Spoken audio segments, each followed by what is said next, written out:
Sasha mister ইয়ানকে training দেয় নিজ থেকে সবকিছু করার, যাতে তার সবসময় কারো ওপর নির্ভরশীল হয়ে থাকতে না হয়।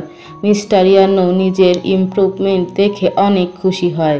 পরে সাশা মিস্টার ইয়ানকে বোঝার জন্য চোখ বেঁধে সবকিছু করার প্র্যাকটিস করে, আর সে যখন পড়ে যাচ্ছিল তখন মিস্টার ইয়ান তাকে বাঁচিয়ে নেয়। সাশাও তখন স্মাইল করে।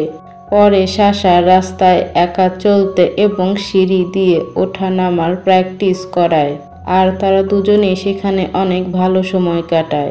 পরে তারা এক রেস্টুরেন্টে যায়। সেখানে যাবার সময় এক লোকের সাথে মিস্টার ইয়ানের ধাক্কা লাগে, কিন্তু লোকটির দোষ থাকা সত্ত্বেও সে সরি না বলে চলে যায়। তখন সাশা রেগে বলে, আপনি কি দেখে চলতে পারেন না? তখন লোকটি রেগে বলে, আমি তো দেখে চলতে পারি, কিন্তু এই অন্ধটা দেখে চলতে পারে না। এই অন্ধটার তো উচিত বাড়িতে ঘর বন্দি হয়ে থাকা। আর মিস্টার ইয়ানকে ধাক্কা দেয়। তখন সাশা বলে, আপনি কি পাগল হয়ে গেছেন নাকি? তখন লোকটি মিস্টার ইয়ান এর অনেক খারাপ মন্তব্য করে এবং মিস্টার ইয়ান এর মজা কুড়ায়। তখন সাশা লোকটাকে অনেক কথা শুনিয়ে দেয়। তখন লোকটা বলে, সামান্য কাজের মেয়ে হয়ে তুমি আমার সাথে এভাবে কথা বলার সাহস কি করে পাও? তখন মিস্টার ইয়ান বলে, সাশা আমার ফিয়ন্সি।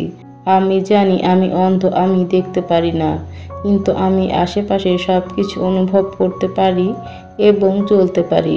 তোমার মতো চোখ থাকা সত্ত্বেও অন্ধের পরিচয় দেই না।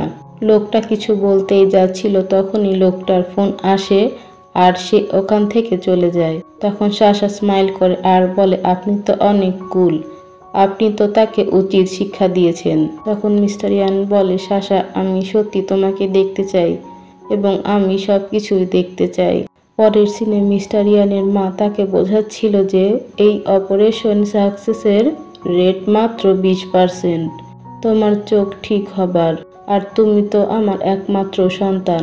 তখন মিস্টার ইয়ান বলে, মা আমিও আমার লাইফে হারাতে চাই না, কিন্তু যদি 1% চান্সও থাকে তাও আমি ট্রাই করতে চাই। আর এসব কথা তখন সাশা শুনে ফেলে। তখন তার মা বলে, কিন্তু এখানে অনেক রিস্ক আছে তোমার জীবনের।